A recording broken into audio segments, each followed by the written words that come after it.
এইদিকে তো মনে হয় না। সম্মানিত যাত্রী সাধারণের মনোযোগ আকর্ষণ করছি, রাজশাহী থেকে ছেড়ে আসা পদ্মা এক্সপ্রেস ট্রেনটি আর অল্প কিছুক্ষণই ১ নম্বর লাইনে প্রবেশ করিবে। আমি আবারও বলছি, আর অল্প কিছুক্ষণের মধ্যে ১ নম্বর লাইনে প্রবেশ করিবে। কি হলো, দাঁড়ায় গেলি কেন? চল। তারা সকলেই অবস্থান নেবেন। আপনারা যথাসময়ে ১ নম্বর প্ল্যাটফর্মে উপস্থিত থাকবেন। আর আপনাদের যাত্রা শুভ হোক। ধন্যবাদ। আচ্ছা শুনছেন? জি বলুন। এই যে অ্যানাউন্সমেন্টটা হচ্ছে, এটা কার ভয়েস? ওনার নাম হাসান। আচ্ছা আচ্ছা, ওনার সাথে একটু দেখা করা যাবে? স্যার, জি। ৮ নাম্বার ট্রেনটা কয় নাম্বার প্ল্যাটফর্মে দাঁড়াবে? আরে আপনাকে কতবার বলবো, আপনার ট্রেনটা ২ নম্বর প্ল্যাটফর্মে এসে দাঁড়াবে। যত সব। আচ্ছা আপনি বলুন। হাসান সাহেবের সাথে একটু দেখা করা যাবে? উনি এই সামনে অ্যানাউন্সমেন্ট রুমে বসেন। Thank you. ওয়েলকাম। চল।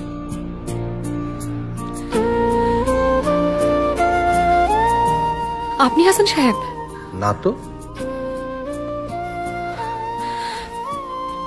হাসান সাহেব কোথায়?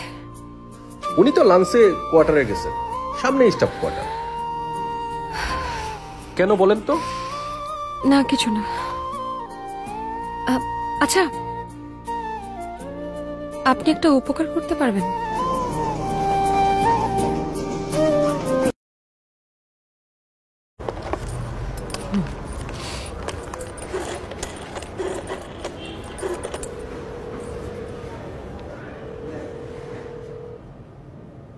জি হ্যালো।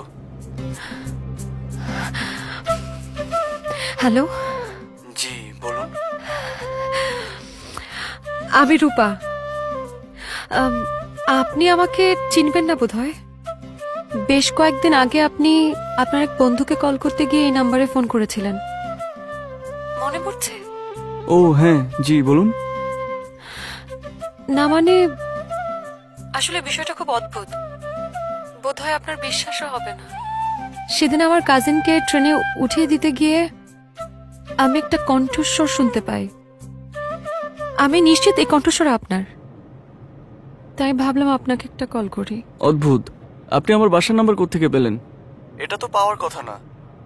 শুনেছি মন থেকে চাইলে বিধাতাকেও পাওয়া যায়, সেখানে আপনার বাসার নাম্বার তো খুব সহজ বিষয়। আচ্ছা এখন বলুন কি চান? না কিছু না, যদি বলি আপনার কণ্ঠস্বর শুনে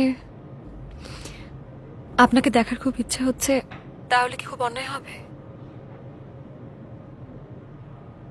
মানুষ দূর থেকে সুন্দর, কাছে টেনে কেন সুন্দর বানাতে যাচ্ছেন? রাত অনেক হয়েছে, ভালো থাকুন। একটা পুরুষের কণ্ঠ এত সুন্দর হয় কিভাবে? তাহলে কি আরেকবার কল দিবি? হ্যাঁ, না ছি ছি, কি মনে করবে? প্রেমে পড়লে একটু বেহায়াপনা করতেই হয় বোন আমার। কে বললো প্রেমে পড়েছে? রং নাম্বার একটা ফোন আসলো আর প্রেম হয়ে গেল? এভাবে প্রেম হয় নাকি? শোন, প্রেম কখনো ব্যাকরণ মেনে আসে না, জাস্ট হয়ে যায়। ইস, তুই তো একদম দার্শনিকদের মতো ভারী ভারী কথা বলছিস। চিরন্তন কথা সবসময় ভারীই হয়। হ্যালো, কে বলছেন? হাসান সাহেব, আপনি আবার কল করেছেন? শুনুন, আমি ভনিতা একদম পছন্দ করি না। আমি আপনার সাথে দেখা করতে চাই, আর একজন মানুষ আরেকজন মানুষের সাথে দেখা করলে মহাভারত অশুদ্ধ হয়ে যায় না। আপনি কবে দেখা করবেন সেটা বলেন। নয়নপুর স্টেশনে আসেন, 1 কাপ চা খেয়ে যাবেন। আর আমি তো ভিনদেশে থাকি না।